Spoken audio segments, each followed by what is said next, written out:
ఈరోజు నేను చేయబోయే రెసిపీ తెలగపిండి పప్పు. ముందు ఇలాగే వేపేసుకుని ముందు పప్పు ఉడికించేసుకుందాం. ఈ రకంగా ఉడకాలి. ఇప్పుడు ఉడికిపోయింది కనుక ఇప్పుడు ఇందులో మునగాకు వేసేసుకుందాం.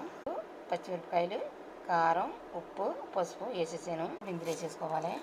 మునగాకు ఉడికిపోయింది కనుక ఇప్పుడు ఇందులో తెలగపిండి వేసేసుకుందాం. చిన్న మంటలో పెట్టి మధ్యపాట్లో ములంకూర ఉంటే ఎప్పుడైనా సరే వండుకోవచ్చు. ఆరోగ్యానికి చాలా మంచిది. ఇది ఆకుకూర ఏది వదలద్దు. అన్ని రకాలు తినండి.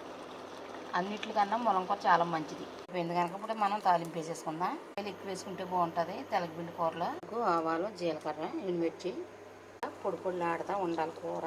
తెలగపిండి కూర కొంచెం మాడినట్టు వేగినా బాగుంటాయి. కూరలో గాను చాలా బాగుంటుంది. ఇప్పుడు ఇంట్లో కూర చేసుకుందాం. నాకు తెలగపిండి పప్పు కూర రెడీ అయిపోయింది. ఇలా ట్రై చేయండి, మీరు కూడా చాలా బాగుంటుంది.